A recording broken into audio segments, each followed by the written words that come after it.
Capitol, making our first little stop there. Then driving down the National Mall, stopping near the Washington Monument. After that, driving along the Tidal Basin, stopping at the Martin Luther King Jr. Memorial. And then after that, the big stop at the Lincoln Memorial. You have the Korean War Memorial and the Vietnam Veterans Memorial over there. Then the last stop of the tour will be at the White House. And because the tour ends there, if it's more convenient for you, you can leave from there. Otherwise, I'll bring you back here or just drop you off somewhere nearby.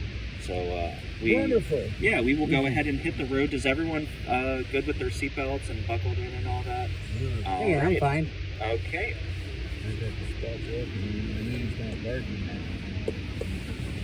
I don't even need my gloves right now. Yeah. Somehow I was under the impression it was 14th and C, not 17th C.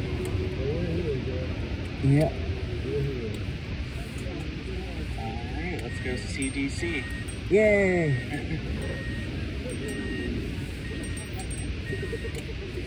So the tour today, it's not just a tour of the national. And is the speaker too loud or too quiet for anybody? If it's too loud, you can adjust it at the top of the little dial there. Oh, it's great because I'm it's good. So, yeah. Okay. So the tour today, it's not just a tour of the National Mall and its monuments, but it's also a history of the United States as a country. So what I hope you leave the tour with is a better understanding of how the National Mall and its monuments represent the different chapters of American history. And with that, I'd like to add Washington, D.C., the nation's capital, would not be what it is today or even where it is today were it not for the creation of the Continental Congress back in the year 1774. After the French and Indian War ended a decade earlier, taxes went up in the British colonies. These colonies had no representation in British Parliament, giving birth to the expression taxation without representation. So the Continental Congress was created by the Founding Fathers as a way to negotiate with Great Britain. And in total, 13 colonies joined the Continental Congress. Florida remained loyal to Great Britain, as did Quebec and Nova Scotia, those two later becoming part of Canada. So that's how you get the 13 colonies and eventually the 13 original states. But I'm going to pause there because we're already here on the National Mall, a lot to point out.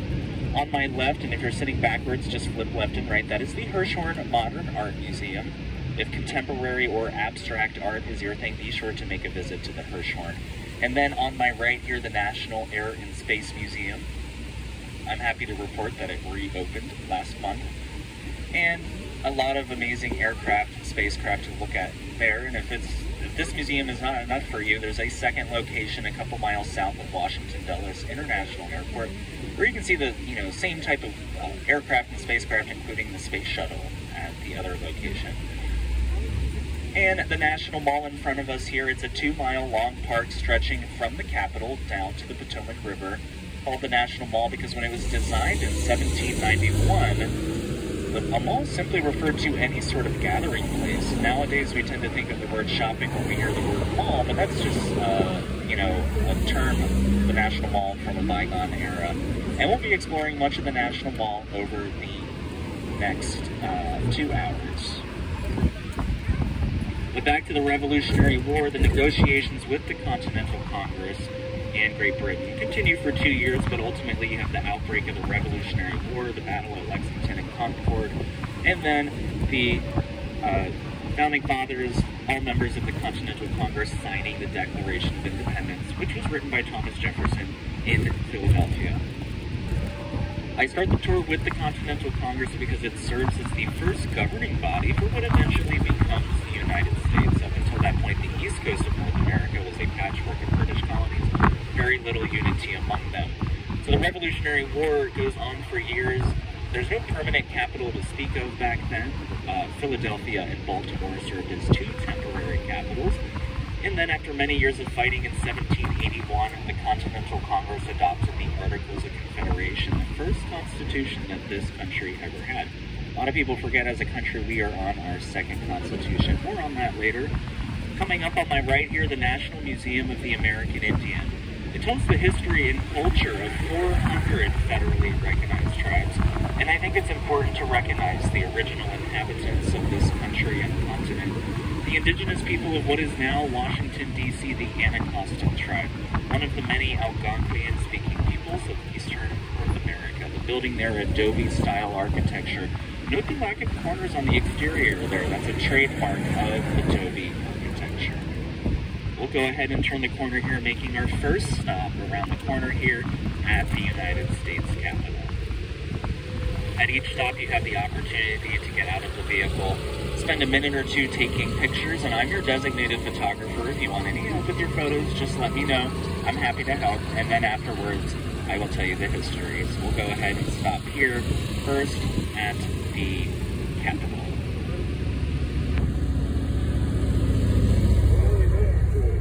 This is part of a multi-year facade restoration project, so just some routine maintenance. The damage that was done last year at the terrible insurrection, emergency funding was used to repair that rather quickly. How much damage was done? Oh, no. The damage that was done, that was repaired rather quickly with some emergency funding. This is part of a multi-year facade restoration project. So this is just some routine maintenance. Before that, there was actually scaffolding around the dome. Oh, wow. And now you can see how pretty the dome looks. Except if you're me.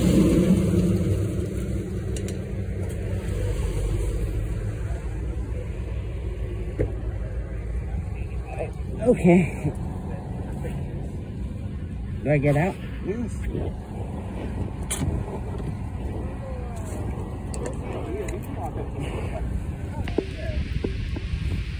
Careful, there's a curve in front of you. Alright.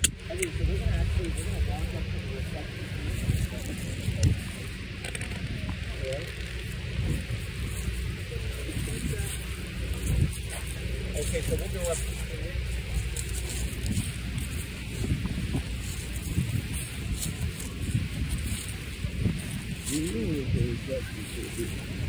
Is the Capitol? Yeah. I didn't know that either. You didn't? No. I think you told me that.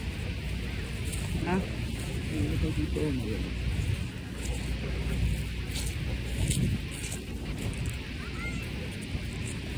There's sand chickens here, bro. Oh, wow. This is too close to them.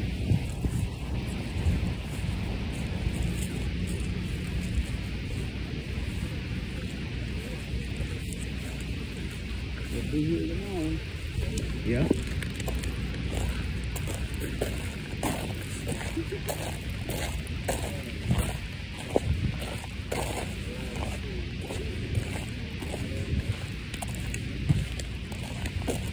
We're going down 3 long steps, okay? One, 2, and this one goes all the way to the wall. On this way, and sit here. So I can take a picture of my son. So you want to stop? I want to see your face. Okay. Please. You want to take my hat off? Yeah. Huh? Yeah. We'll do one with a hat and one without the hat. How's that? Okay.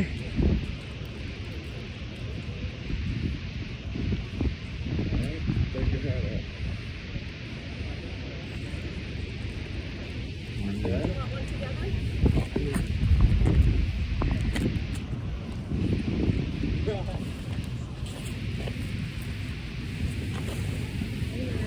Yeah. Yeah. 1, 2, 3. Look to the, what's your name? Joey. Joey and Rudy. Joey, look to your left a little bit. There, that's cool. Look, Dad, look the other way. Nice. Thank you. There you go. Love you. Oh, Thank you. I missed that one.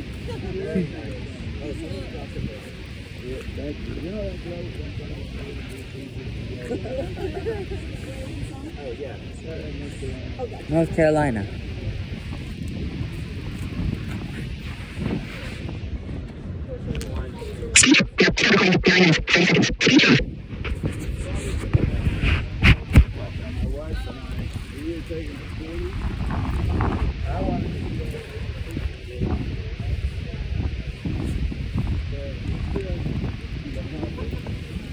What? It happened to you. Huh? Oh, no, yeah, we were going to Where? You definitely will go in and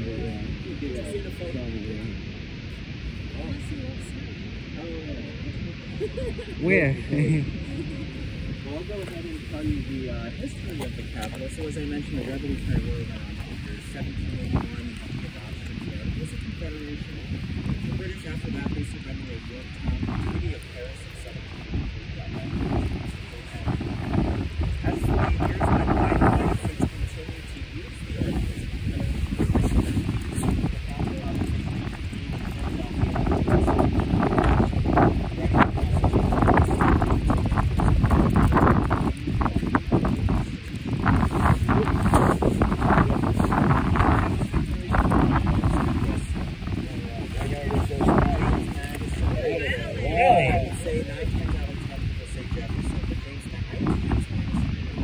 obviously Ben Franklin.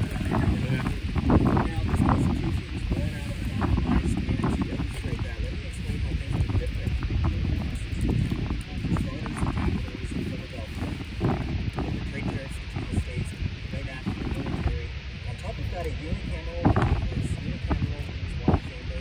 Each state represented equally with one representative. So little Delaware and Big New York have this third power. Even has big states like New York and so with the Connecticut Compromise, we got the creation of a bicameral legislature. And looking at the Capitol, you can see both houses of Congress. On the left side there with the flagpole, that's the upper house of the Senate. Each state represented equally there with 2 senators. And then on the right, you have the lower house, the House of Representatives. It represents each state based on population size. The larger the state's population, the more seats it has. A way to bring about harmony between the big states and the small states that were arguing over the old Constitution. And that's not the only compromise to come out of the new Constitution. You also have the creation of a federal district, the District of Columbia. We're standing in it right now. It was named after Christopher Columbus and created because of an event that occurred under the old Constitution, the Pennsylvania Mutiny of 1783. After the Revolutionary War ended that year, months had gone by.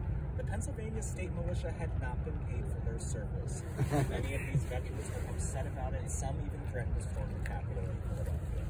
So Congress, and we can think about last year how scary the thought that would be. Yeah. Congress asked the state of Pennsylvania to intervene and get the situation under control, but the state of Pennsylvania declined. So the founding fathers, they saw a conflict of interest having the nation's capital located in one state over another, and felt that a 100 square mile federal district would be best for the nation's capital. But the new Constitution didn't specify where the new capital would be located. It would be up for Congress to decide. And this time around, it was the northern states arguing with the southern states. Both wanted the capital closer to them. Well, it ended up here south of the Mason-Dixon line. The South got its way, but not without compromise with the North. At the time, the northern states were suffering economically. They had a lot of debt. And they held meetings with the treasurer. Anybody know who that was? Hamilton. Hey, yep. Well, let's say it. Hamilton. Say Hamilton? That's right. Alexander Hamilton. And Hamilton reaches a deal with the northern states. If the federal government would inherit the debts of all the states, which would disproportionately benefit the North, then the northern states have agreed to end the gridlock in Congress over where to put the capital and settle on a southern location. This is the Compromise of 1790, resulting in the Residence Act passed by Congress, bringing the capital here south of the Mason-Dixon line along the Potomac River. 3 years later, the cornerstone for the Capitol building was laid, the building designed by William Clinton, the location chosen by Pierre Charles Marquand. He wanted the Capitol elevated on a hill, symbolizing a pedestal of democracy. When Congress moved in 1800, the building was not even finished.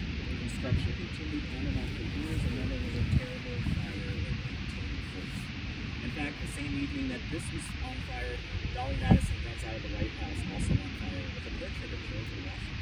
So does anybody know what that was all about?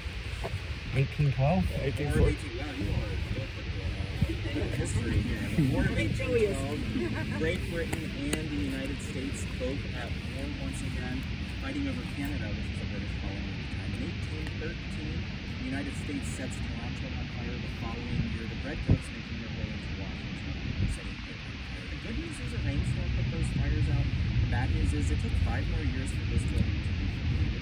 And when it was finished in 1819, much smaller than what you see today. Look at the dome. You can see scaffolding on the left with a circular set of windows.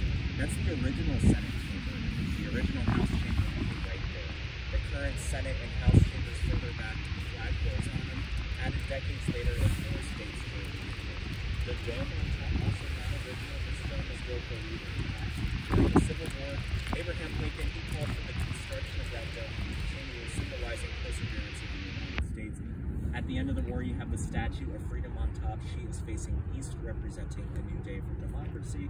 And then one of the world's largest equestrian statues here was to Union General and later President Ulysses S. Grant. And that's the history in a nutshell of the Capitol. Any questions or comments? Okay. More than I learned in history class many years ago. So what we'll do, this is the rear side of the Capitol. This is the more famous of the two sides of the Capitol, however, even though it's the back side of it. It's because the inauguration is held here every 4 years. This was also the side that the rioters broke into last year. Also, this is something you'll see on the back of the $50 bill. Grant is on the 50. And then lastly, the starting point of the National Mall, stretching 2 miles down the road. What we'll do, we'll take a lap around Capitol Hill. Security is really strict over there. They don't let me stop and get out, so we will just drive slowly through there, and then you can see the mall.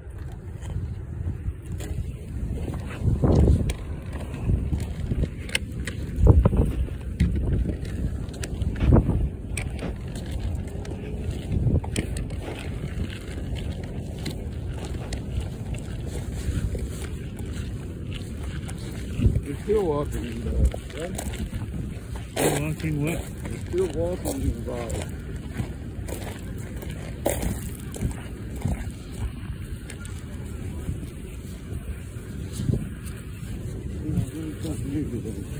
What?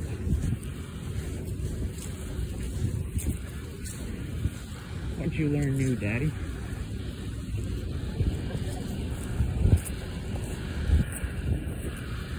The James Madison Road. I didn't know that. I thought it was Jefferson. Yeah, I thought it was Franklin. We come out of here. Congress. Yeah.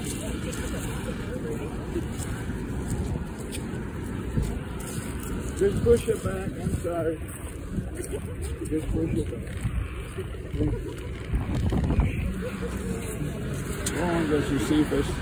One step. Then I'm going to let you hold on to it and wash your head. I'm gonna fold my cane. Yeah. With my...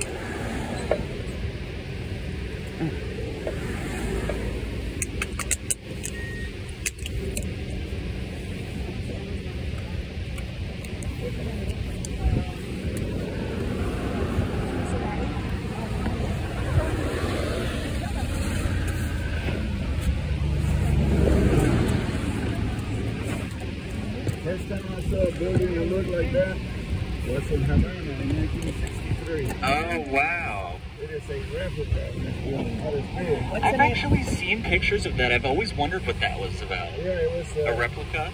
It was a replica of this. And what is it, the Capitol building in Capitol Havana? building. Same thing in Senate Oh, okay. prior to this meeting. Yeah. So were you born in Cuba? Yes, I was. Oh, wow, okay. And then you've got, actually this dome here, it was originally a replica of St. Paul's Cathedral in London. Yeah. So, yeah, it's a very popular design there. It's like a rectangle with an ice cream cone upside down. Yeah. So we're going to go ahead, go up Capitol Hill so you can see the front of the Capitol.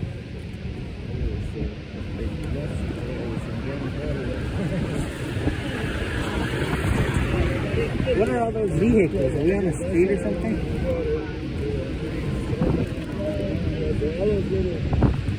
There's a lot of Portuguese in there. They were fishing. That's a Mickey up north. I've heard that, yeah, there's a lot of people who speak Portuguese. Yeah, one of my coworkers, he's from Portugal. Also, now we are here at Pennsylvania Avenue. This is the historical main street of Washington, D.C. The city kind of grew out of Pennsylvania Avenue here. The Capitol stretches Pennsylvania Avenue stretches 16 blocks from the Capitol building down to the White House. This is the inauguration route, so after the president does his inaugural address, walk up Pennsylvania Avenue there, 16 blocks to the White House. And I'll tell you a little bit more about the history of Pennsylvania Avenue when we come back down Capitol Hill. But first we are going to briefly cross over Pennsylvania Avenue, making our way up Capitol Hill. And The ugly concrete building coming up ahead of us here, this is the U.S. Department of Labor. There are 15 federal departments, each department underneath the executive branch. And each department led by a secretary appointed by the president. Collectively, they are known as the President's Cabinet. So the Secretary of Labor working there. Unemployment rate now under 4%, which is great, but you do have inflation at the same time. So. Yep. There's some trees on top. Oh yeah. So maybe trying to make that building a little bit more energy efficient than when it was. Now the Department of Energy looks like that too, and guests have said, well, that building sure doesn't look energy efficient to me. Yeah, so that's supposed to cool the building down during the hot months. Yeah. Now down Louisiana Avenue at the end there, that is Union Station, the central train station in Washington, D.C. You can hop on a train there, go cross country. I've taken it to Montreal before even. It takes a long time, but second busiest train station in the country, for Amtrak that is, so second to Penn Station in New York. Coming up the hill here, we're going to be passing the Senate up on my right here, and no flag flying above the Senate right now. That's to show you that the Senate is not in session right now. Oh, If they were, they would put the flag out, so that's always an indication if Congress is in session. The upper house of the Senate, in most countries, the upper house is not as powerful as the lower house. But here in the United States, the upper house, a little bit more powerful. Senators have the ability to ratify treaties and appoint confirm justices to the Supreme Court. What tree is that? And the senators, they have their offices across the street here coming up on my left. You can see the checkpoint for the senators to get into their offices. They do the day work there. This is the Russell Senate office building, and then there's a tunnel underneath this office connecting to the Senate chamber. So you'll never see the senators crossing the street. They take the tunnels back and forth. Turning the corner here, we are going to pass the United States Supreme Court coming up on my left, one of the three branches of government.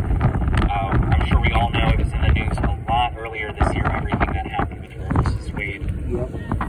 They leaked it. Yeah. So there are 9 Supreme Court justices nominated by the president, confirmed by the Senate, and that's always kind of been a political point as well. Now, one of the most famous pictures in 20th century American history is the little girl sitting on the steps there with the newspaper showing that Brown versus Board of Education ruling segregation in schools unconstitutional back in 1954. This building is actually not that old. It was completed in 1935. Prior to that, the Supreme Court met inside the Capitol building, but it is its own branch of government. It was decided it needed its own building there. So there is the Supreme Court there. Is that what the men up in the peak stand for? Who are they? They are actually, 2 of them are the architects of the building, just 2 of them. And then other of them are justices, from way back when. I don't know all 7 of those off the top of my head, but older Supreme Court justices from years gone by. Carving. Where was the Brown versus Board of Education? So on the steps there, if you look up Brown versus Board of Education Supreme Court, you're going to see a picture of a little girl sitting on the steps there, African American, with an older woman with a newspaper. So do you see the stairs going into the... Yeah, it's just on those steps there. That's where the picture was taken. And if you... I see it. Yeah, I thought it was a statue. Oh, no. I meant, it's one of the, I'd say, I like photography. It's one of the most famous pictures in 20th century U.S. history on the steps there of the Supreme Court. Our school system had a case that related to that, like in 71. Oh, wow. Yeah, and I'm sure the court proceedings go on and on. In the front here, this is the front of the Capitol here, the Statue of Freedom facing east. It was decided that the building would face east, showing that the sun rising over the Capitol rather than setting on it. On the left there, the House of Representatives, and down the stairs here, you have the Capitol Visitor Center. You don't need advance tickets to go into the Capitol Visitor Center. If you want to visit the House or Senate chambers, though, you actually have to get that through one of your two senators or your representative. And if you're from abroad, you just go through your embassy. Now, up here, this is, on my left, the Library of Congress, the world's largest library. And one reason why it's the largest is because it's actually 3 buildings connected together with a network of tunnels. This is Italian Renaissance Revival architecture. The architecture we saw at the Supreme Court, neoclassical, based off ancient Greece and ancient Rome. But this is Italian Renaissance Revival, a little bit more ornamental.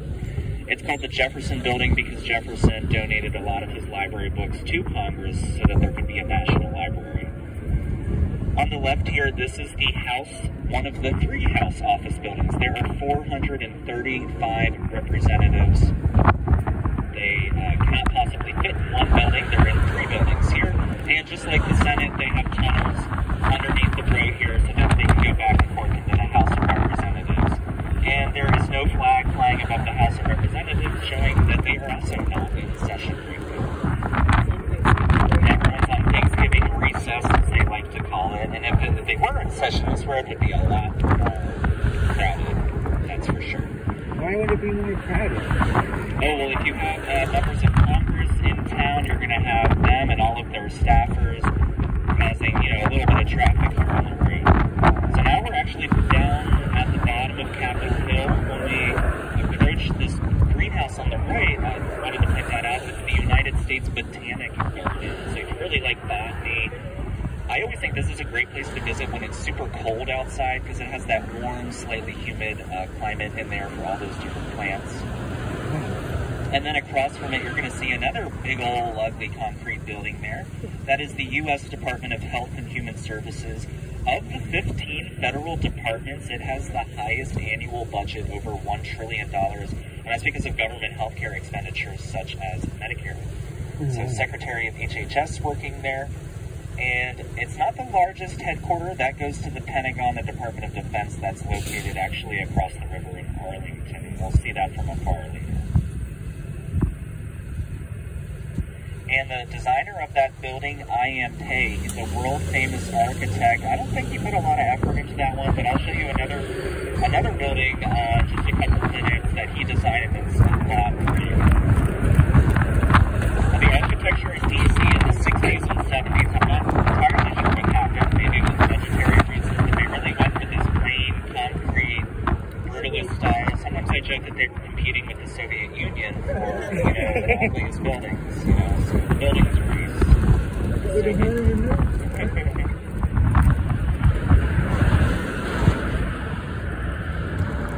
And here we are back at the bottom of Capitol Hill.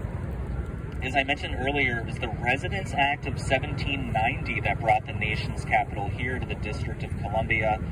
Back then, there were 3 separate towns inside the district. You had the 2 colonial-era port towns of Georgetown and Alexandria. They predate Washington. And then the 3rd city, a planned city set aside for the seat of government named Washington, of course, where we are now. George Washington, he had the authority as president to establish a committee to design the new capital city. And he selected Pierre Charles L'Enfant for the job. Pierre L'Enfant, he was a Parisian inspired by his hometown with its wide avenues like the Champs-Élysées, as well as the gardens of the Palace of Versailles. He incorporated both of those elements into his 1791 plan of Washington, D.C., and I'll come back to that in a minute. Coming up ahead, I'll turn the corner and point it out again, but that's the National Gallery of Art. So that's coming up when we make the next turn.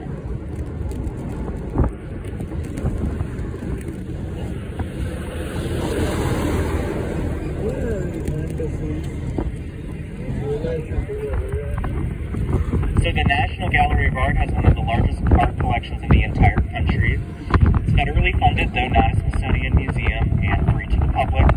And this is the newer of the 2 buildings. This was opened in the 1970s, and the architect I.M. Pei once again, but he spent a lot more effort on this one, I can tell.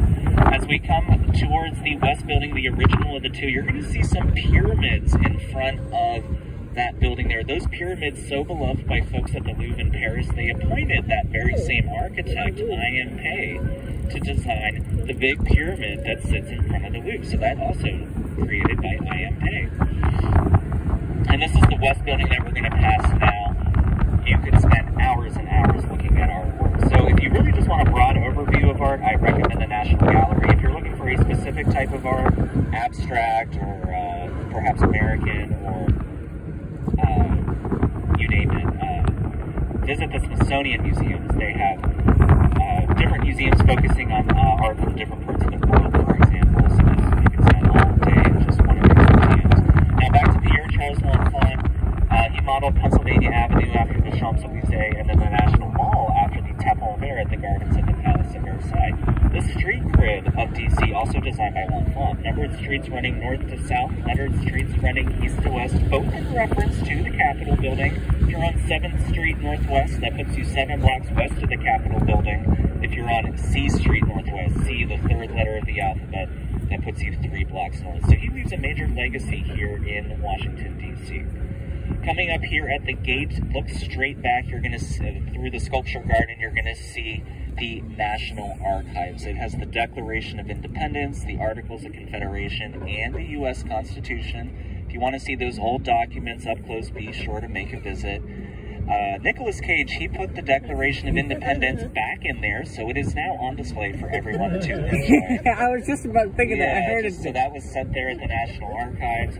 Look at the Corinthian columns on it, and then the Roman-style gable, that triangle above the columns, like the Supreme Court. That's neoclassical architecture, quite abundant in Washington, and that's because of the time period in which this country was founded, the Enlightenment. During the Enlightenment, there was a revival of classical architecture. Many of the first grand buildings to go up in the city have this design, and it's been used in the years ever since, including on much newer buildings like the Natural History Museum coming up on my right, Corinthian columns on it once again, and then that green dome reminiscent of the Pantheon in Rome.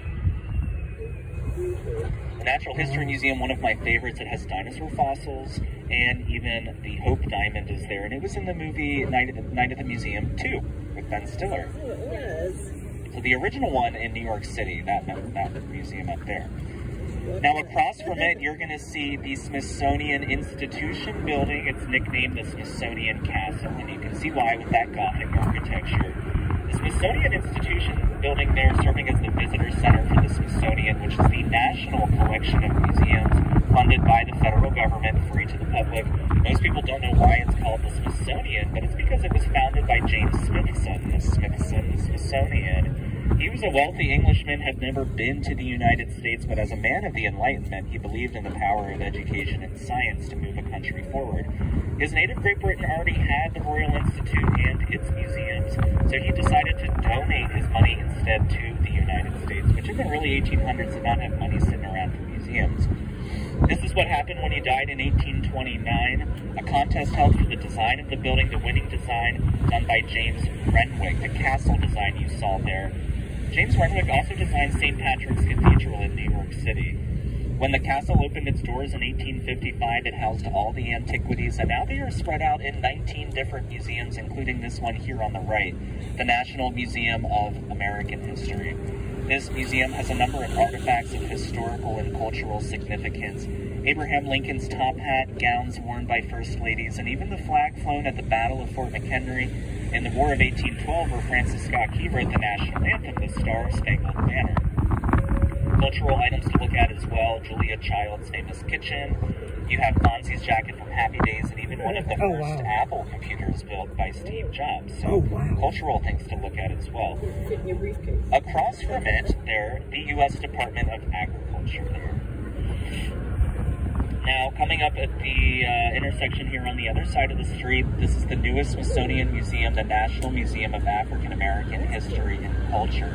The history in this museum begins with the dark chapter of the transatlantic slave trade that moves throughout the course of time, highlighting important eras of the African American experience, the road to abolition, the Civil War itself, Reconstruction in the South, the Great Migration to the northern cities, the Civil Rights Movement, moving all the way to the present, and a cultural component as well. You can learn about Black contributions to literature, in art, science, sports, music, and much more. The design of the building there modeled after an African crown from Ghana. President Obama, he attended the 2016 ribbon-cutting ceremony. So there's a tradition whenever a national museum or a national memorial opens, the president generally in attendance. And this one, just like Air and Space right now and Hirshhorn getting a lot of visitors right now, so time passes are required. They're free, but just make sure you get your time passes off the website before you try to visit. Now, up ahead of me, now to be on my right, this is the pencil, or at least that's what I called it when I was a kid, but it's not supposed to look like a pencil, rather an Egyptian obelisk. And it is, of course, the Washington Monument. Called a monument and not a memorial because the first plans for such a landmark honoring George Washington were introduced to Congress when George Washington was still alive. The memorials that we'll see later, those were introduced to Congress, planned with congressional oversight many years after whomever they honored died. So that's the difference between a monument and a memorial. I'm going to pause there. This is going to be our second stop. Same deal as always, the opportunity to get out of the vehicle, spend a minute or two taking pictures. I'm happy to help you with that. And then afterwards, I'll tell you the history. Those are in generally Massachusetts Avenue, I would say, the vast majority of them. The nickname for that street is Embassy Row. On Embassy Row, you also have the Old Naval Observatory. That's where Vice President Kamala Harris lives. She has her office in there as well. So she's kind of down by the embassy. Yeah, we saw Washington Monument first day. So we're going to stay here and move on. Okay, the best spot for picture is going to be right over here.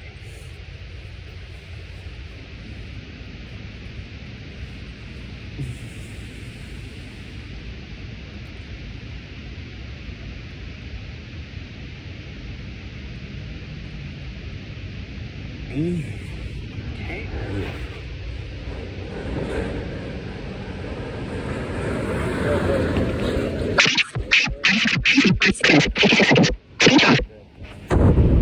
Okay, 1, 2, 3. And another 1, 2, 3. There you go.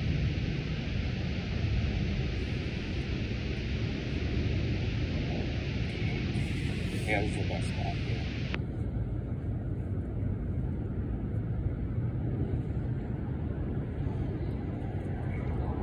One, two, let's see, let's do that. 1, 2, 3. And another 1. There you go. You're welcome.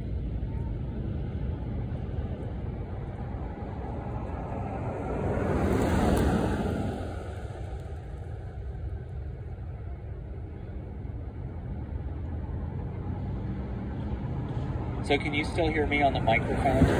Yeah. Oh, okay. So, okay, good. I don't know what the range is on these things. But feel free to continue taking photos amongst yourselves. I'll go ahead and tell you the rest of the history. So it's a monument, meaning that plans were introduced when Washington was still alive, but Congress actually turned around and blocked federal funding. Many members of Congress, they didn't want a shrine built to an elected official. On top of that, you had the Anti-Federalist Party. This was the political party opposed to the agenda of George Washington. Remember, George Washington, he steered the country from a loose confederation under the old Constitution to the federation we are today with a stronger central government. Because of that ideological bitterness, the Anti-Federalist Party blocked funding for years. So, partisan politics alive and well even back then. In the 1840s, however, Congress gave in a little bit. They allowed a private organization to begin building the Washington Monument as long as they used their own money, and it was Robert who put the final design you see here. Your microphone's getting static.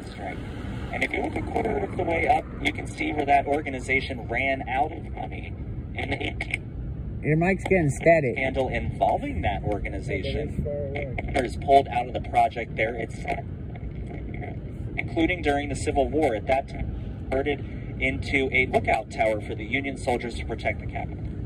And then ended a change of heart in Congress. They finally, the U.S. Army Corps of Engineers takes it. They try to use the same marble from that first phase of. So they brought in a thin strip of marble from Massachusetts, only 5 layers. They're unhappy with many different shades in it. Ultimately, they found different quarry in Maryland.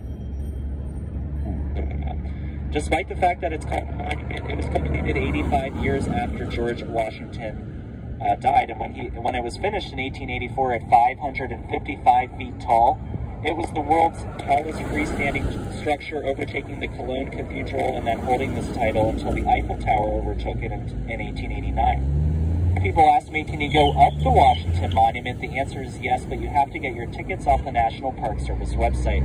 They go on sale at 10 a.m. sharp and sell out within seconds.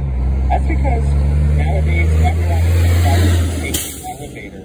When my parents were children in the 60s, they remember coming here with their families, and you could just park here and walk all 898 stairs. By the late 70s, the fire department got tired of rescuing people and asked from now on, and I always accidentally laugh when I say that, the fire department rescuing people asked the National Park Service to require everyone to ride the elevator.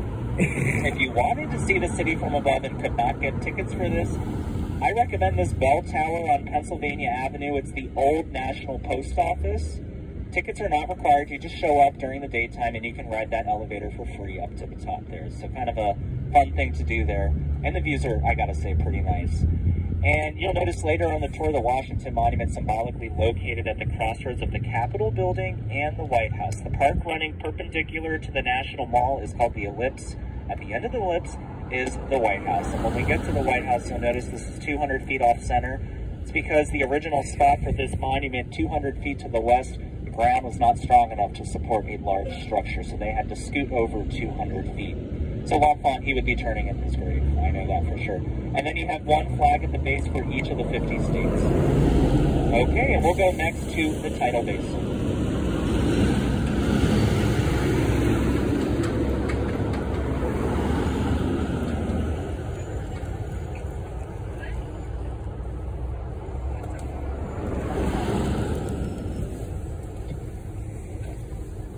Your mic was getting static over there earlier. Oh, was it getting static? I think the range was, I was a little too far away. So a preview for what's to come are these cherry blossom trees that you can see sort of behind the trash cans there. Those are the most famous trees of Washington, D.C., and that's because of those bright pink petals that bloom on them every year at the end of March, attracting thousands of visitors to the tidal basin for the Cherry Blossom Festival. The original trees were a gift from the mayor of Tokyo in 1912 to symbolize friendship between the two cities.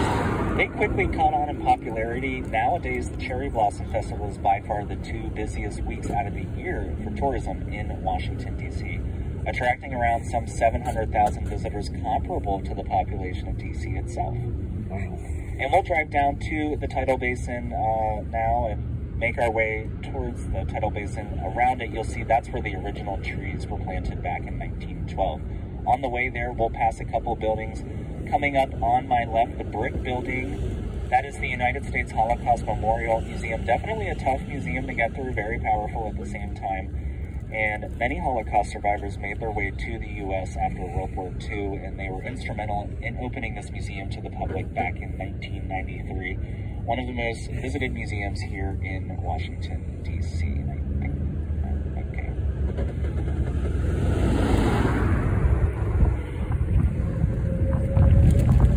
Like many of the other museums, this one oftentimes requires a time pass. Just have to see for sure on the website. Beyond it, you're going to see another very large building. It's the Bureau of Engraving and Printing. And if you've ever spent cash in this country, you've spent paper money printed inside this building here. There's a newer, larger facility in Fort Worth, Texas that produces about 2/3 of the paper money in circulation today. You can look at any banknote and see where it came from. If the bill says FW in the corner, it came from Fort Worth. Otherwise, out of this building here. And it's the U.S. Mint, a separate entity of the Treasury Department, that produces the coins, and that is not here in Washington. You have to go to Philadelphia, Denver, San Francisco, or West Point. We used to have one in Charlotte. Oh, there used to be a mint in Charlotte? Yeah. Yeah, there used to be one in New Orleans, and Carson City, and down to just 4 now. The tidal basin here, a lot of people like to say that D.C. was built on a swamp. That's only partly true. The Capitol and the White House were not built on a swamp, but this area down here was marshland until it was converted into the parkland and tidal basin you see here today. day. So that was done by the U.S. Army Corps of Engineers in the late 1800s. And then a couple decades later, dozens if not hundreds of those cherry blossoms there being planted around it. Underneath me here, this is the Washington Channel where it feeds into the tidal basin. The Washington Channel has a lot of bars and restaurants along it at the D.C. Wharf. It's a newish, popular hangout. Coming up on my right here, the Jefferson Memorial. And if you've ever seen the back of a nickel, you can see how similar the Jefferson Memorial looks to Monticello, the home of Thomas Jefferson down in Virginia. Thomas Jefferson, he's on the $2 bill. He wrote the Declaration of Independence and the third president of the United States. Famously remembered for doubling the size of the country with the Louisiana Purchase. In 1803, Napoleon was at war with his European neighbors, desperately needed money, and sold French Louisiana to the United States at about 61 cents an acre in today's dollars. French Louisiana extended from the Gulf of Mexico to the Canadian border, and that's why regions of the country, such as New Orleans and St. Louis, have a French heritage. There you can see the 19-foot-tall statue of Thomas Jefferson facing the White House, where he served 2 terms in office. This memorial was completed in 1943. President Roosevelt at the ribbon-cutting ceremony. FDR. It's FDR, yeah. He didn't get the memo on the 2 terms, did he? No, that's right. Yeah, that's right. He did not. I love studying Thomas Jefferson. Yeah, they're all of them have a really so much history you could to read about. On my left here, this is the George Mason Memorial, and to me, this memorial symbolizes how George Mason is one of the forgotten founding fathers. Most people don't even know there's a memorial there. But George Mason, he actually wrote the Virginia Declaration of Rights. This document placed a heavy emphasis on individual rights, freedom of religion, freedom of the press, freedom of assembly. These ideas later incorporated into the Bill of Rights of the U.S. Constitution. If you're from Virginia like me, you'll know there's a state university named after him just about 15 miles from here. So we're going to go ahead and, oh yeah, George Mason's Law School is in Arlington, that's right. And then the main campus in Fairfax, close to where I grew up. So we'll go ahead and get out here for our 3rd stop. Yep, we've never been here. The only thing we're not going to like is the Canadian Air Force. Oh, shit. Why are we allowing Trudeau to allow his Air Force to take Now, crap? yesterday we actually saw 2 bald eagles here. I thought that was really something. 2 bald eagles? Oh, man, that's awesome. Yeah. I'd rather see those than Canadian geese. Yeah, we have a lot of Canadian geese here, especially in the winter. When Joe went to the School of Mine, they congregated there, so they were constantly. Oh, wow, that's amazing. No, it's not. It's amazingly bad. Wait, you mean Canadian geese or bald eagles? Oh, the Canadian geese aren't as exciting as the bald eagles. No, they suck. They would do their business outside, like everywhere, and we would end up tracking it. Let me get up there. Yeah, the Canadian geese, they winter. Yeah, these poor kids had to step on it all the time. And we couldn't go out of our dorms because Put your face.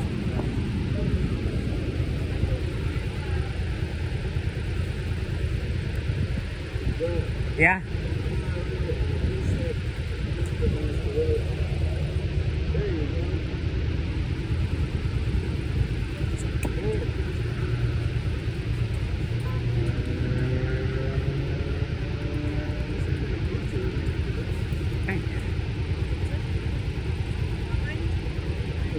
Oh, okay, yeah.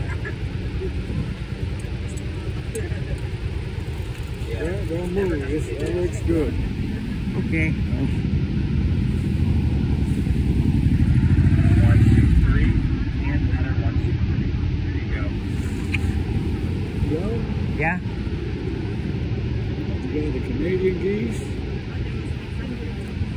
Oh yeah, their numbers increase.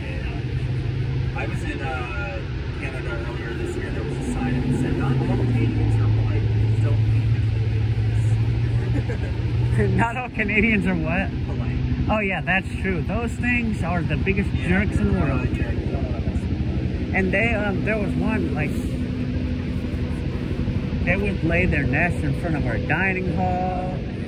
They would, one time I was trying to go take my medicines, because you had to go, you couldn't have your meds with you yet. I was trying to go to the infirmary, and I walked out, and I was about to walk out. And luckily, the house parent was there and saw me about to walk out, and the goose was there just sitting there. Look at that, a helicopter. Now that is not, that's not Marine One.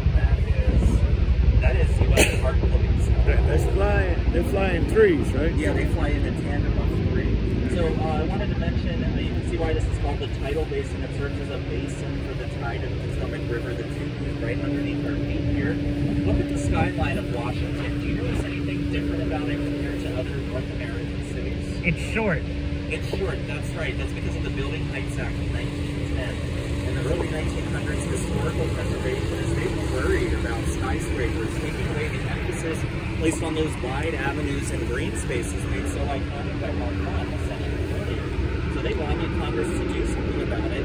Congress passed the Building Heights Act restricting the height of buildings. They cannot exceed 1.5 times in height the width of the street on which they're located. For example, if the street's 100 feet wide, the buildings cannot be more than 150 feet tall. And that's why when you get to Colonial Georgetown with its narrow streets, it won't seem anything more than probably 4 stories tall. But look at the other side of the Potomac River. That's Arlington, Virginia. Some taller buildings over there. It's outside of the subject to that regulation. And there is an airport on the other side of the bridge there, so there are some height restrictions in Arlington, but for separate reasons. Not a tall building, but one of the world's largest office buildings is the Pentagon. Located actually in Virginia, not here in the Federal District. And then to the right of the Pentagon is right on the river. Right of it looks like 3 jets flying up into the air. That's the United States Air Force. We didn't know why the Pentagon wasn't in the Federal District. Actually, no. It was just during World War II. They were growing in size, and they decided it just can't fit in downtown. It just can't fit. That's the reason. Now, when Washington, D.C. was created, there was actually, I guess I could say, an amendment in the legislation prohibiting federal buildings from being built on the Virginia side of D.C. That's because George Washington owned a lot of land there. He made that amendment to avoid any conflict of interest, because if you sell the land to the government, they make a lot of money. So he said, okay, I agree to put all buildings on that side. But that's a long time ago. That's just because for practical reasons. Our current leaders don't do that, do they? Oh no, that's all kind of Well, where are you going to build so I can buy some land? Yeah, when did they, so they had to appeal that amendment to build the... All right, hold on. So I mentioned the Residence Act of 1790, talking about bringing the nation's DC to this area. It was amended in 1791. People got upset that George Washington could potentially make a lot of money on the Capitol living here.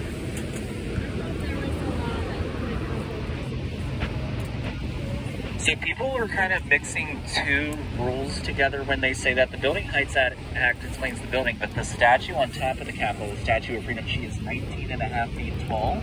No statues in DC can be taller than that statue on top of the Capitol dome. Yeah.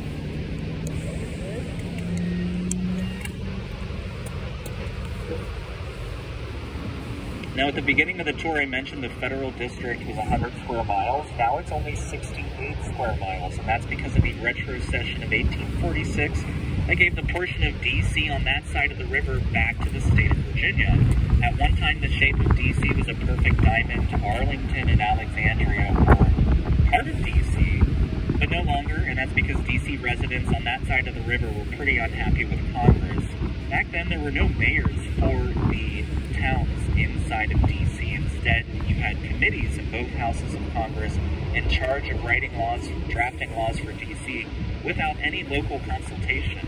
On top of that, no representation at the national level. No senators or representatives for D.C.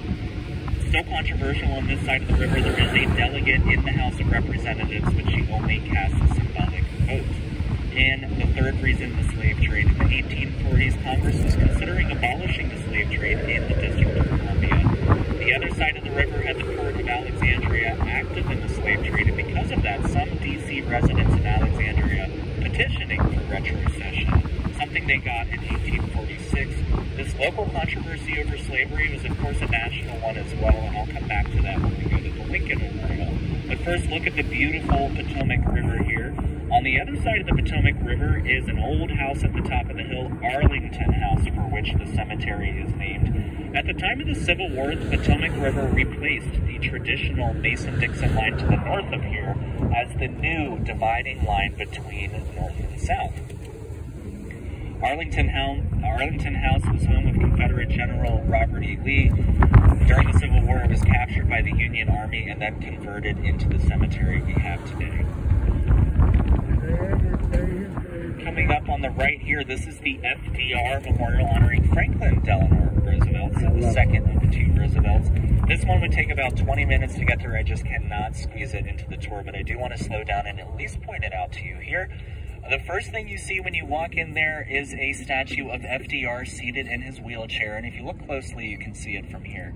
FDR, he was wheelchair bound because he suffered polio earlier in life, and there was a lot of debate over whether or not this statue should be included. He went to great lengths to hide the fact he was wheelchair bound, often with trench coats over his wheelchair or over the crutches that he stood up to make speeches. But it was decided that he should be honored in his true self here. So this is the first statue you see, FDR in his true self. And when you go beyond that, there are 4 sections, one for each of his 4 terms in office. The only president ever elected to 4 terms. Now there's a constitutional amendment prohibiting that, limiting it to 2 terms. The first 2 sections in there focusing on the Great Depression, his famous fireside chats on the radio to cheer up the country, and the New Deal programs he signed into law that got millions of Americans back to work. And then the focus changes in his 3rd term to World War II. He was president for the majority of that. And when you get to the 4th term, you will not see a statue of him at all. Rather, First Lady Eleanor Roosevelt. She kept the White House running in his dying days, and she also went on to help found the United Nations, so she is honored in her own right. Now we are across the street from the Martin Luther King Jr. Memorial. Before we cross the street, I wanted to point out these bathrooms over here on the left side there at the end. We always build in a few minutes for the bathroom, and then when everyone's back, we'll cross the street. I don't need to go. Do you, Dad? No. You're not getting out? Not to go to the bathroom. No. Oh yeah, if you don't need to go to the bathroom, you can just hang out here and then we'll cross the street together. Yeah, I'm getting out to see MLK, but not to go to the bathroom. To the left side is bathrooms, right side gift shop. So I'll give you a few minutes and then... That was a gift shop? Yep, gift shop here on the right.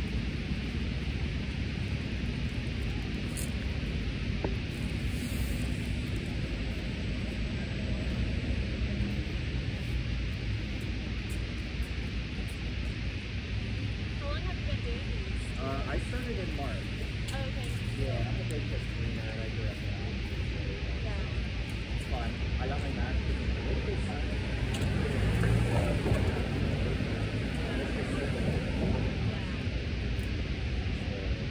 I'm applying to law school.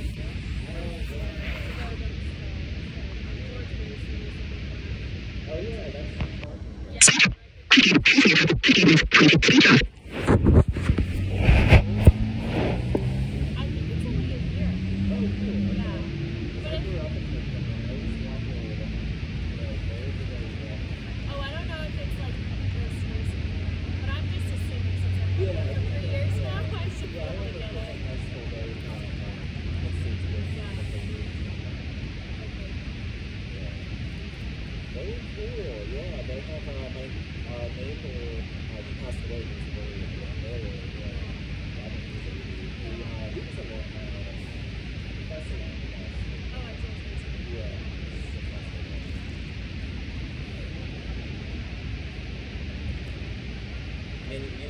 Don't you live in Boston or something? Yeah. Isn't that like, isn't it the Virginia Story spot? Yeah. Yeah. I could go there. Yeah. Who's that over there?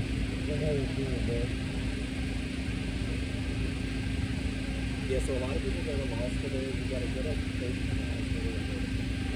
Where are you going, buddy? Yeah.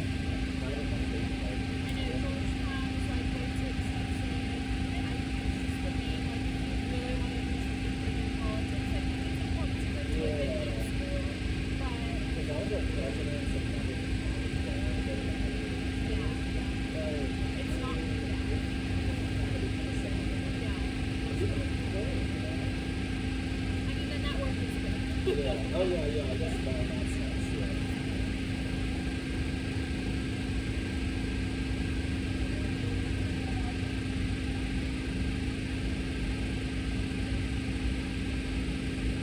So how long have you worked in a Oh, okay. So it was probably kind of boring. It was really boring. But I had 3 roommates that I ran with on Facebook, so that was nice. And then I found my partner to get me Oh, okay, cool. Yeah, it's expensive now. And houses are really expensive there too because their rent is kind of so a lot of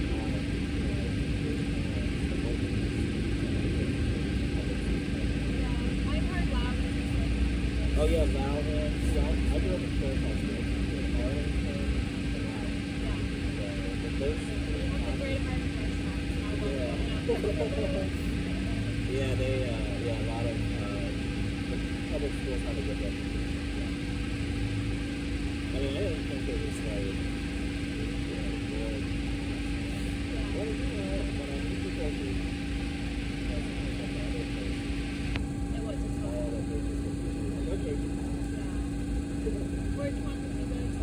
I went to Westfield High School in very close to Loudon. Yeah. And they had 18 classes that were Nice.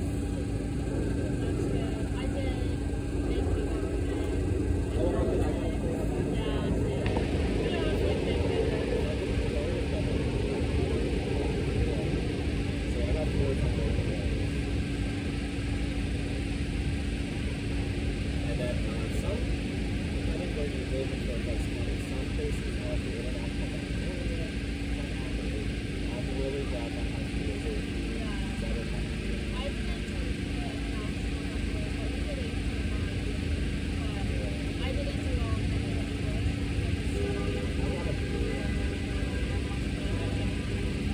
So some universities in general, like ECU, I think they do good placement. I'm not sure. I think they place of all the college courses.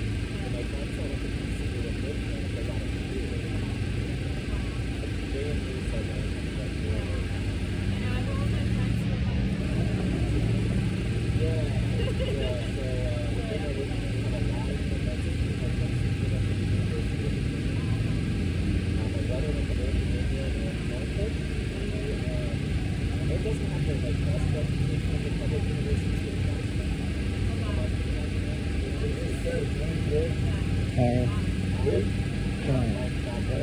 Yeah.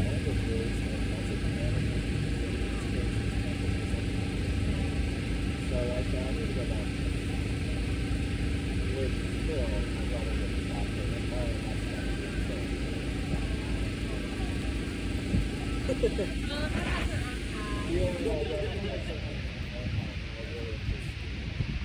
science and math are great, they just understand.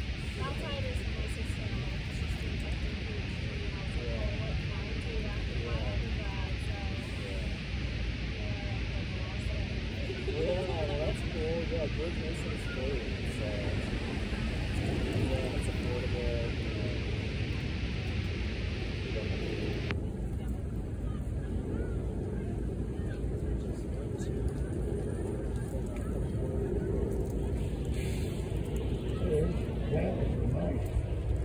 Has what on this? Yeah.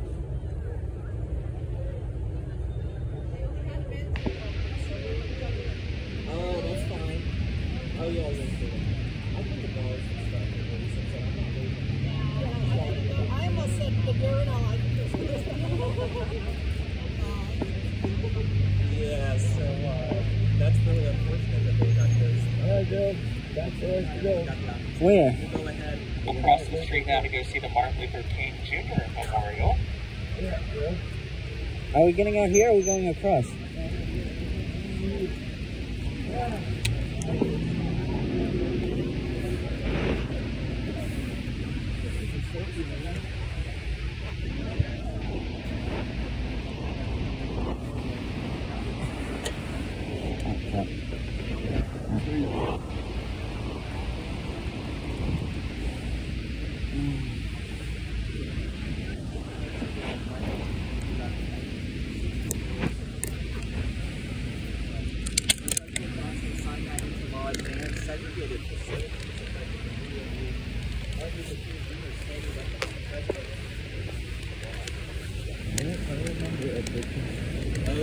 That's early.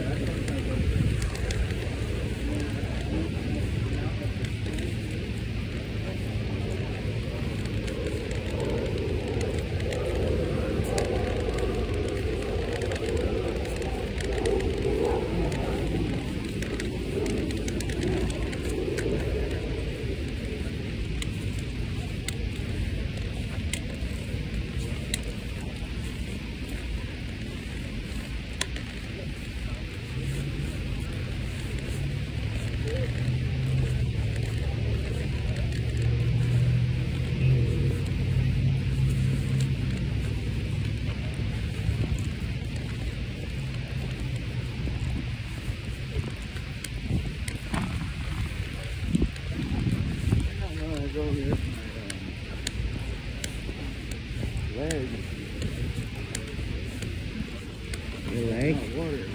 I need to take something. I need to take What's this?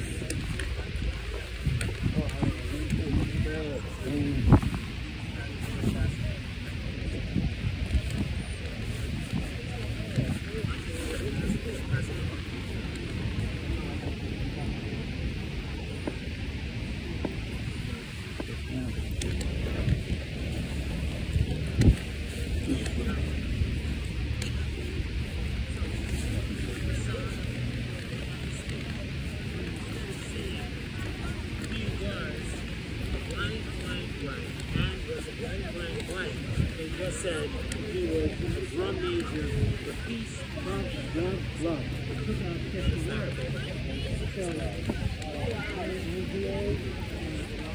So you've got the sculpture. right there, Joe. Oh, wow. They made them tall, didn't they? Joe, I need you to move to your left a little bit. Take off with this guy.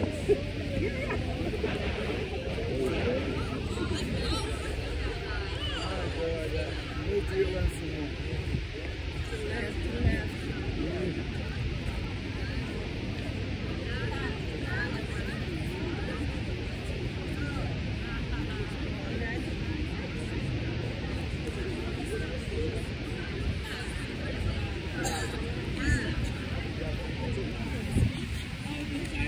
Huh? Because I have a drink. Okay. 1, 2, 3. Stand tall. Oh, Thank you. Thanks. I took a few. You can delete some. You probably need to save your space. Yeah. Didn't the assassination lead to a bunch of riots, like somewhere in D.C.? Yeah, there were. Not only in D.C., they were all over. There were riots in Charlotte. They're not too bad. That's why, that's Ben's Chili Bowl, or what, the other day? Yeah. Survived those riots. Yeah. Yeah, there was neutral territory during that time. Yeah, we went to a Ben's Chili Bowl the other day. Oh, As he was telling me it was neutral territory. yeah. During the riots. Yeah, it was spared during the riot. We'll go ahead. We'll come down this way. Those half smokes are good. We're gonna take more pictures, or can I put my gator back up? Sure.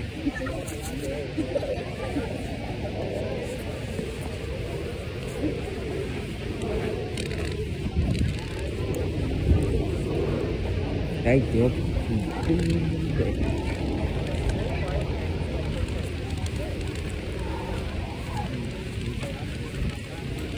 1964, it was that year the Nobel Peace Prize. That was from the award ceremony in California in 1967. John frequently speaks out against. And then the fourth was with my and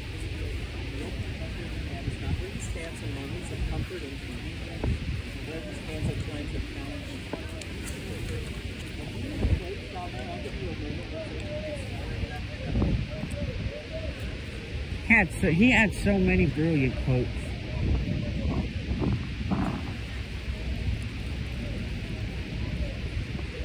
Like, evil prevails when good people do nothing. Oh, yeah, yeah. That's good. And it is true. All of his quotes are true, and he had these brilliant quotes. There's no law that can govern the heart. Was there another one that he had?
Right before he was assassinated, he gave his speech. It was almost prophetic because he said, "I've come to the mountaintop. It doesn't matter where you are." He gave a speech that said what? It says, "It don't matter with me now. I've been to the mountaintop." And then he was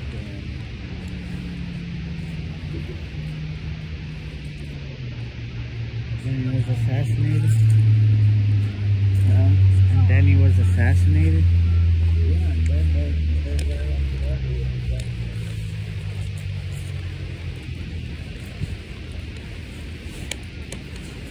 I lived the other days ago. There were riots in Charlotte? There were riots in Charlotte. I mean, I remember the ones... I remember in 2016 there were some. And in 2020 there were some. There were riots in Charlotte. I remember that. That's funny, I'm sure it's here somewhere. But the one that he gave right before he got assassinated, it don't matter with me now, I've been to the mountaintop. And then right after that, he got killed. Yeah, there was one quote here, 1968, 4 days before he was assassinated. Yeah. So we're going to go ahead, make our way back out, go to the Lincoln Memorial. When you walk up the first flight of stairs there, you're going to be standing in the exact spot where Martin Luther King Jr. made his famous "I Have a Dream." The rest stay in the budget, we did that one. Oh, okay. So just look for the little inscription on the ground there as you go up the stairs. Hey, did you say you were a history major? No, I got my bachelor's in modern foreign languages and a master's in politics. Those are big old fountains, am I right? Modern foreign languages, it just means you get fluent in one and intermediate in the other. My son did the political science there, Japanese. Wow. His brother is going to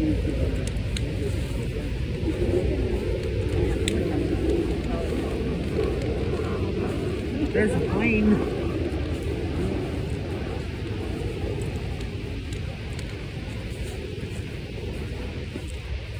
last thing I want to show you before we cross the street is this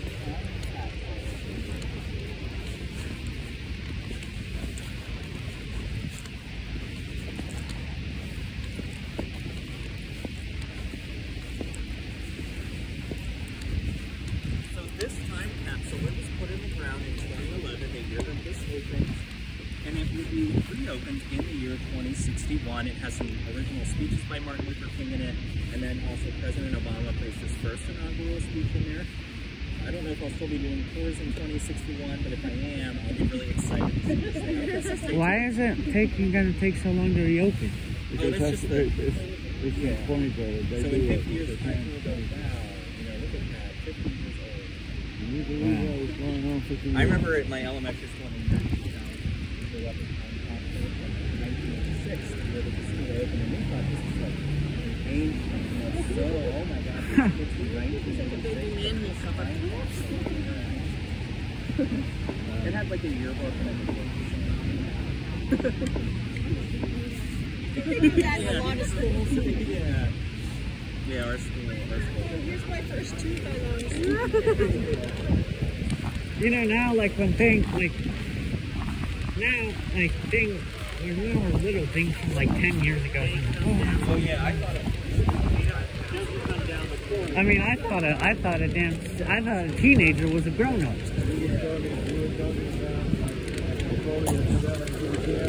Yeah.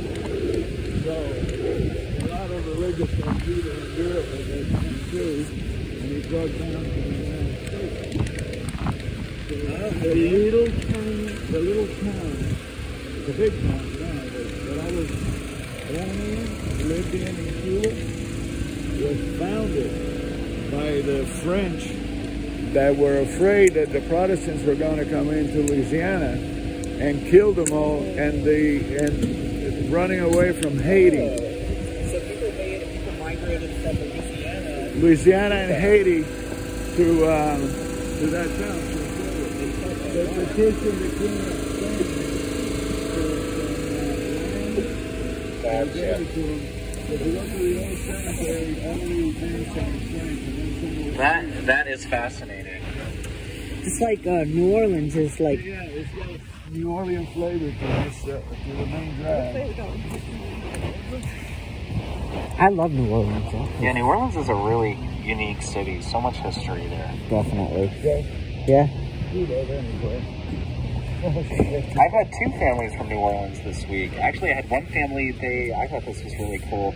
Their daughter attended a public immersion school in New Orleans, half French, half English. So she is kind of carrying the tradition of her ancestors from years back. So now we're going to go ahead and go to the Lincoln Memorial across the street here. This is these are horse stables under construction. They're nearly done at this point. They'll open by the end of the year. The National Park Police has a mounted police force, and I noticed that these horses come in by truck. They soon will have their home across the street here. They won't have to make that dreadful commute back and forth. And the Mounties, they ride around on these horses and just write parking tickets. It's really not that exciting, but it's a moneymaker. It's a moneymaker for the national malls, for the National Park Police. So the horses are moving in by the end of the year. So that's exciting. And then an education center with it so people can learn about the horses. That's cool. Yeah, so coming soon. Before the FDR Memorial, I was talking about the local controversy over slavery, and it was, of course, a national controversy as well. For international comparison, Great Britain and its colonies, such as Canada, abolished slavery in 1854. The northern states had done so as well, so by the time you get to the 1840s, the southern states become an outlier in the country, increasingly so with other parts of the world. Years later, Abraham Lincoln, he campaigned on a policy of containment, which would have limited slavery to the southern states. The context of that being the rapid westward expansion of the country and a big debate over whether or not slavery would be permitted out west. But Abraham Lincoln, he changed his position, at least officially, at the height of the Civil War with the Emancipation Proclamation. This executive order outlawed slavery in Confederate-held areas, serving as a stepping stone towards the end of slavery. Of course, the Confederacy was not going to listen to Abraham Lincoln, nor did it say anything about slavery in the border states, such as Maryland. So this is where the newest federal holiday, Juneteenth, enters the picture. June 19th, 1865, at the end of the Civil War, you have the reunification of the country, and with that, the last holdouts of the Confederacy fall.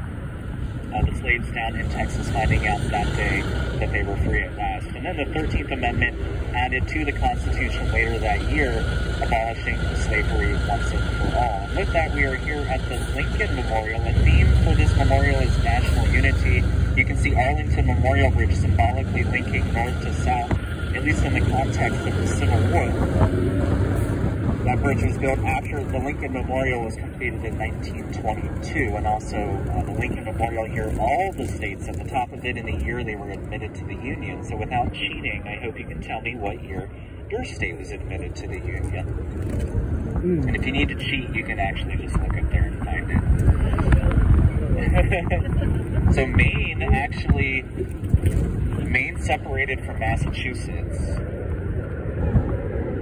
I think 1820, something like that.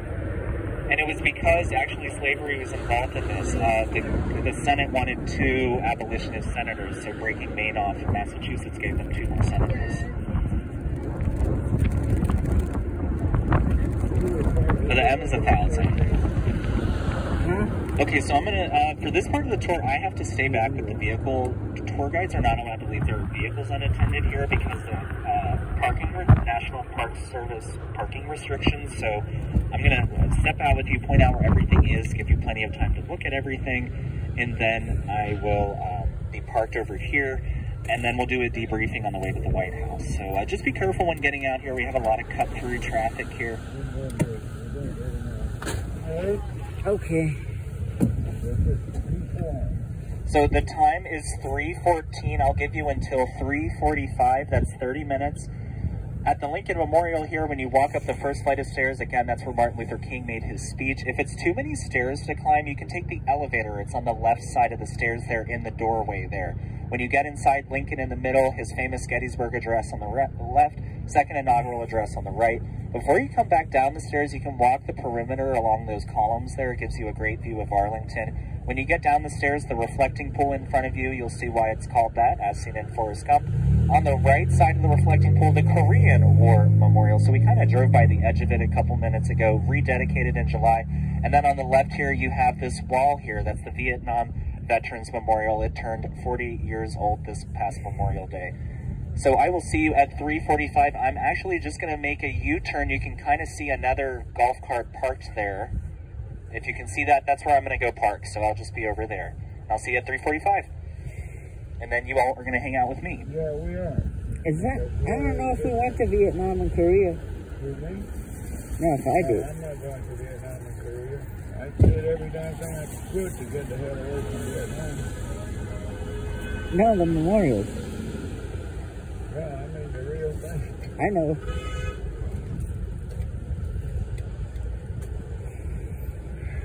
Is the Vietnam the one with... Register for the drive.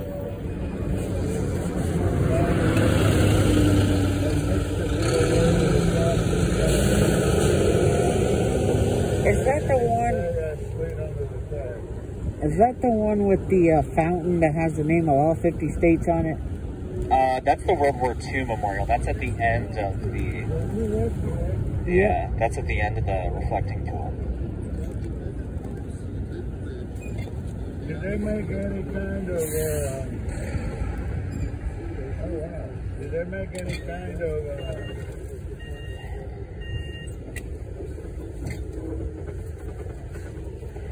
concession for Hawaii and, Oh yeah, there is a plaque at the bottom of the stairs there for Alaska and Hawaii, because they became states afterwards.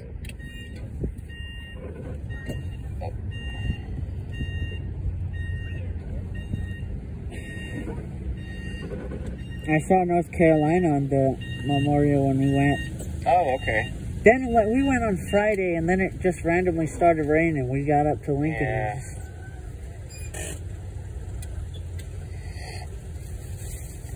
I'm just gonna have a little snack here. knock yourself out? Alright. How many times a day? How many do you do? 2. 5 days a week. I got a little bit of downtime between tours. We charge the vehicles, and then I come back for the evening tour. Now, when I was full-time, we don't have full-time employees during the winter, but I had 3 tours some days, and that was a lot. Morning, afternoon, evening.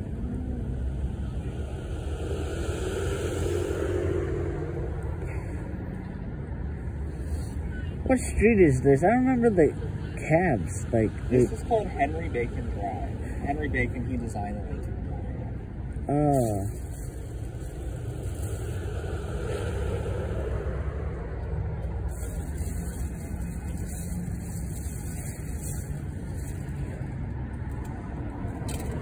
And a little tidbit of history. There was one province that objected, but in 1848, the southern states were trying to convince Cuba to join the southern states. Yeah. In order to get that balance between slave states and free states. Right. Right. Oh, And then wow. there was a province that was not very populated in the center, on my way, and they felt so protected that they voted against it. So we never did become a Part of the United States. Yeah. Well, wasn't it a colony for like a couple years? Actually, I know that the U.S. in 1902 is when it became independent. But in 1898 is the Spanish American War. they won. And they installed as president a fellow by the name of Bernardo Palma, who was a teacher in Pennsylvania. So he was pretty much a pro-American president. And everything pretty much went fairly well up until the Depression hit. Yeah. Because during World War I, a lot of the sugar came from Ukraine and those countries, sugar beets. So by the time that hit, they weren't getting that sugar, so the sugar cane became so valuable that Cubans and their American So they were making that. they were making a killing. Blood money is the way. That's why I think you're asking Yeah. that. But anyway, then when that finished, the problem started because we were a one-stop nation. Yeah, I heard the economy, it was like a one-trick pony. Yeah, exactly. So it just totally, we went into unrest, a bunch of different presidents, and Different political ideologies. not really. It was all, I wish I could say that. I wish I could sit here and tell you that from the bottom of my heart. But no, it was money. It was all about money. And So Castro was more about the money? You mean? no, Castro is an interesting story. Castro's father was a Spaniard that hated America.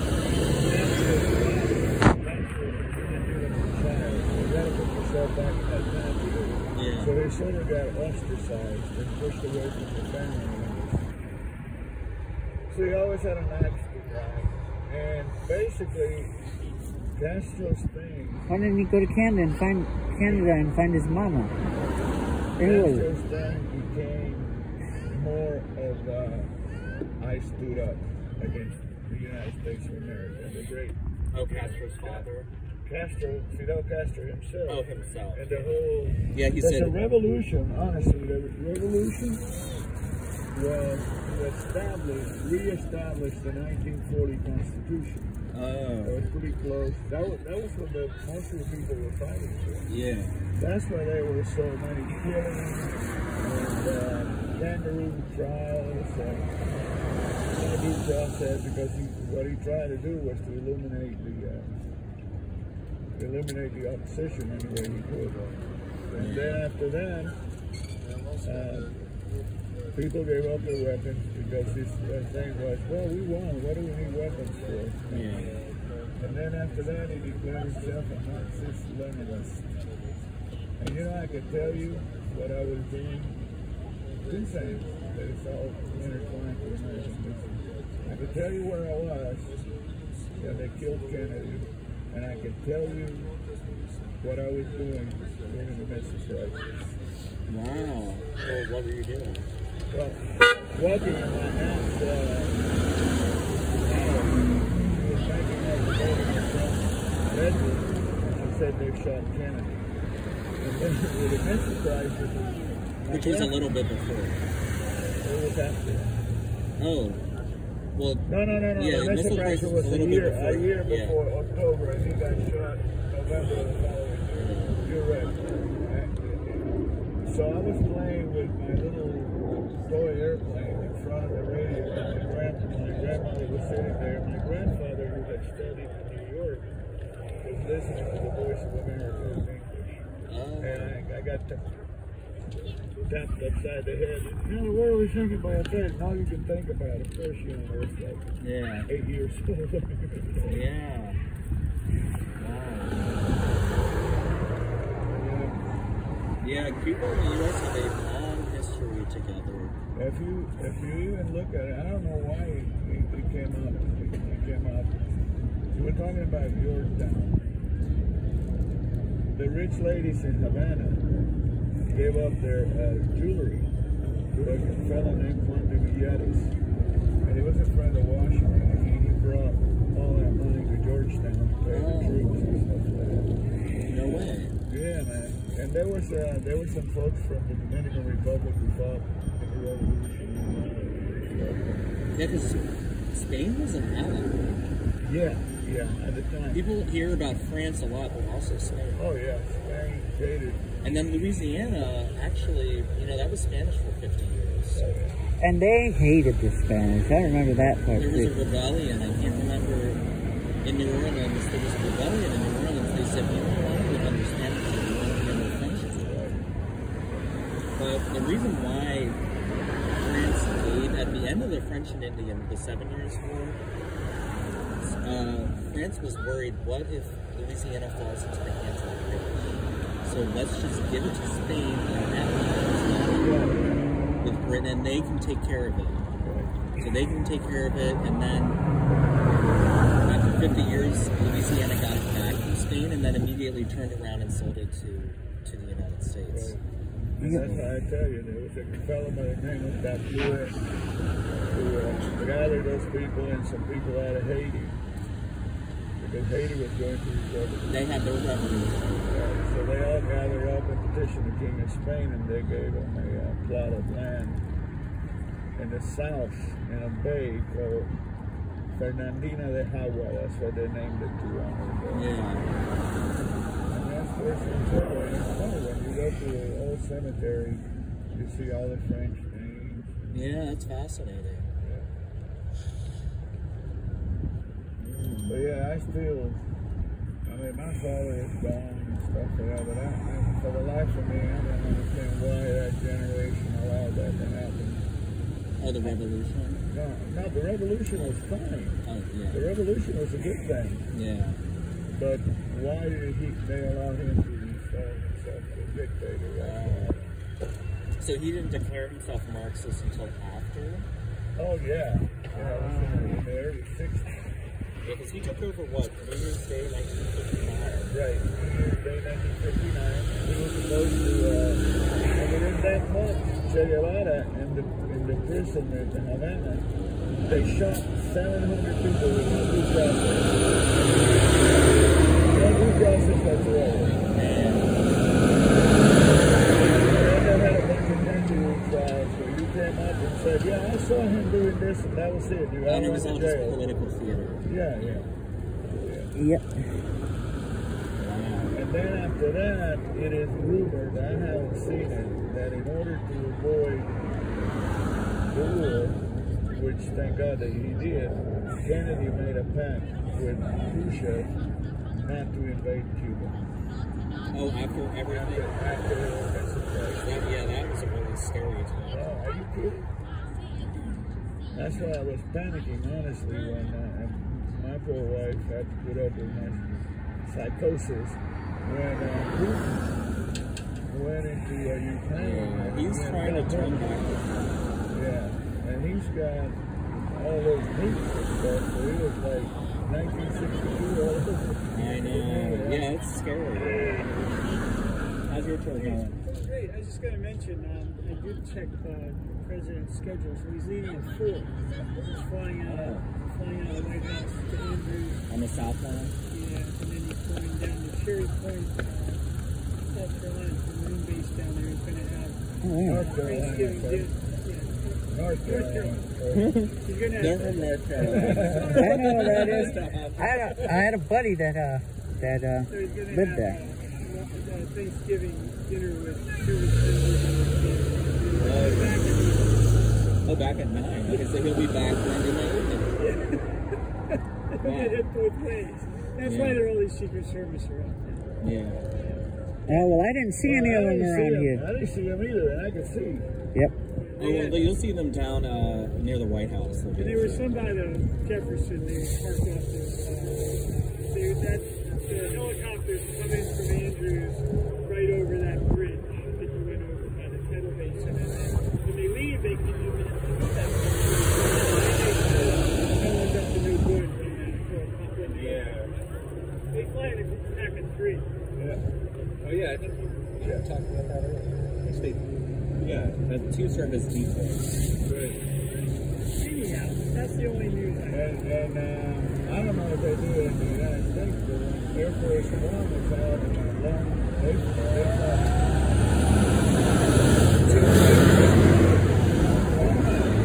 My youngest really on Air Force One. They have the big seat. They have big cargo planes that carry the helicopters. the limousine and stuff. Yeah, I remember that because when they had the convention in 2012 and Obama came into Charlotte, they flew in the C-5 with a piece and stuff like that. Yeah. And they'll often have, so they could put a lot on the plane. They'll fly the helicopters sometimes. Sometimes they fly those out in advance. They have a number of helicopters at the base that they use. So they bring their own limousine? Marine One. Oh yeah, they bring his limousine everywhere. I just found out the helicopters, Marine ones, they're parked at Quantico. Yeah, someone told me. I thought they kept that somewhere in Maryland. I thought they would just be at the Anacostia. That was where they built that facility. I don't know anyone. Maybe they have some there. I don't know anyone. And that one, the name changed. I can't remember what it's called now. Is it Anacostia Bowling Air Force Base? Joint base. Joint Base Andrews, I think. Is Oh, Joint Base Andrews? Andrews is Air Force in Maryland. That's where Air Force One is. But then That's there's called this. Joint Base. That's the official. Oh, Joint Base. Man, they keep changing Because it. Navy's confusing there. me. It's hard to keep track with things. Texan is still You tell us, they're renaming our streets in town. What do you mean it's not Spokane anymore? What do you mean?